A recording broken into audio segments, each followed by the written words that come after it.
যোৱা সপ্তাহ আমাৰ এটা কেছ এটা ৰেজিষ্টাৰ হৈছিলে, থেফ্ট কেছ এটা। ত' সেই থেফ্ট কেছটো ইনভেষ্টিগেশ্যনত আমাৰ যোৱাকালিৰ পৰা কণ্টিনিউ ইনভেষ্টিগেশ্যন চলি আছিলে। PSI লঞ্চ কৰিছিলে আৰু আমাৰ চাব ইন্সপেক্টৰ জিমুৰ ৰহমান দেউৰীও আছিলে। ত' এই ইনভেষ্টিগেশ্যনটোত আমি গৈ পেলাই ইনভেষ্টিগেশ্যনটোত আমাৰ মানুহ এজন লিড কৰিলে, আমি এপ্ৰিহেণ্ড কৰিলোঁ। মানুহজনৰ নাম চাহাবুদ্দিন লস্কৰ, মধুৰ বন্দৰ হয়। তাৰপিছত তেওঁৰ এখন স্ক্ৰেপৰ দোকান আছিলে। তেওঁৰ স্ক্ৰেপৰ দোকানত গৈ পেলাই আমি যেতিয়া তাতে চাৰ্চ কৰিলোঁ, চাৰ্চ কৰোঁতে আপোনালোকে দেখিছে যে বহুত ধৰণৰ বিশেষ কৰি মটৰ চাইকেলেই বেছি আছে। আপোনালোকে দেখিছে যে তেওঁৰ স্ক্ৰেপৰ দোকানত দুটা পাৰ্ট আছিলে। এটা পাৰ্ট আছিলে স্ক্ৰেপৰ দোকানত য'ত স্ক্ৰেপৰ বস্তুখিনি বেচিছিলে, আৰু ভিতৰত এটা ৰুম এটা আছিলে য'ত বস্তুখিনি ডিছএছেম্বল কৰিছিলে।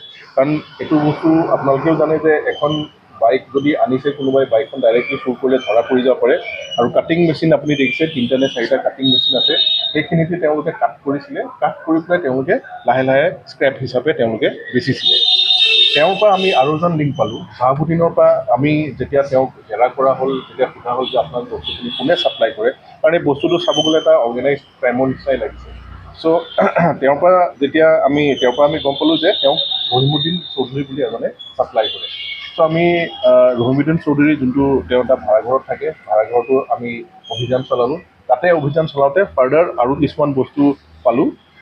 ঠিক তেনেকৈ বিশেষ কৰি মটৰ চাইকেলৰে গোটেইখিনি পাৰ্টছবিলাক অলৰেডি তেওঁৰ তাত কাটি থোৱা আছিলে। তেওঁ অলপমান সেইখিনি কাটি পেলাই থয়। আৰু দুখন মটৰ চাইকেল আপোনালোকে দেখিছে, এই দুখন ৰানিং কণ্ডিশ্যনত আছে। আমি অলৰেডি এজন দুজনৰ আমি অ'নাৰকেইজন আইডেণ্টিফাই কৰিছোঁ। সেয়াও কেছ ৰেজিষ্টাৰ হৈ আছে। অ'নাৰখিনি ইঞ্জিন নম্বৰটো আমাৰ মিলিছে। ত' হয়তো যিখিনি আমাৰ প্ৰচিডিউৰ আছে আমি প্ৰচিডিউৰ ফ'ল' কৰিম। চ' ফাৰ্ডাৰ এই অৰ্গেনাইজ ক্ৰাইমটোত এই থেফ্ট কেছটোত আৰু যিমানখিনি মানুহ আহিব পাৰে, হয়তো আৰু ফিউচাৰ ইনভেষ্টিগেশ্যনখিনি কৰিলে আমি গম পাম। আৰু মই ভাবোঁ এইটো আমাৰ শিলচৰ টাউনৰ টিমটোৰ কাৰণে এইটো এটা ডাঙৰ এটা ছাকচেছ। এনেকুৱা যিমানখিনি আছে আৰু হয়তো এইখিনিৰ পৰা আৰু সূত্ৰ ওলাই পেলাই আমি আৰু আশাবাদী হৈ আছোঁ যে আমি হয়তো আৰু কিবা ৰিকভাৰ কৰিবলৈ সক্ষম হ'ম।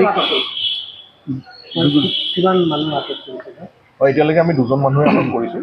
এজন যোনজন স্ক্ৰেপ ডিলাৰজন আৰু এজন যোনজনে তেওঁক ছাপ্লাই কৰে। যিখিনি স্কেম্বল আমি ইয়াত দেখিছোঁ, কিমান মটৰ চাইকেল হ'ব পাৰে? মটৰ চাইকেলটো তেনেকৈ ক'বলৈতো দিগদাৰ আছে। দুখন মটৰ চাইকেলটো আপুনি ইয়াতে দেখিছে। চকা হওক, আপুনি চাইলেঞ্চাৰ পাইপটো চালেও হয়তো এটা আন্দাজা লগাব পাৰে। কমচে কম 8খন 10খন চক এবজৰ্ভাৰ দেখিছে আপুনি তাতে। পেট্ৰলৰ টেংকিকেইটা আপুনি চাওক, 1 2 3 4 5 6 7টামান আছে। সেইটো এটা ইঞ্জিনটো আপুনি দেখিছে। মোৰ মতে আনুমানিকটোতো 8খন 10খনৰ ইয়াতে আছে। হয়তো কিছু চাগে ডিছএছেম্বল কৰি পেলাই কাটি পেলাই অলৰেডি চাগে স্ক্ৰেপ হিচাপে উলিয়াই দিলে চাগে। আৰু আমি হয়তো এইখিনি তেওঁলোকে কিবা ভাড়াঘৰত লৈ ৰাখে নেকি? কোনোবা মালিক আছে নেকি ভাড়াঘৰত? আমি সেই আমি 2 নম্বৰ মানুহ যোনজন ৰহিমুদ্দিন, তেওঁ ভাড়াঘৰত থাকে। চ' কি আছে কি নাই, তেওঁৰ লগত আৰু কোন মানুহ জড়িত হৈ আছে, যোনটো ভাড়াঘৰত থাকে তেওঁৰ মালিকো এইটো ইনভল্ভ হৈ আছে নেকি, এই গোটেইখিনি আমাৰ ইনভেষ্টিগেশ্যনৰ ভিতৰত। যিকোনো খবৰৰ বাবে যোগাযোগ কৰক আমাৰ এই নম্বৰত 9181 307 221।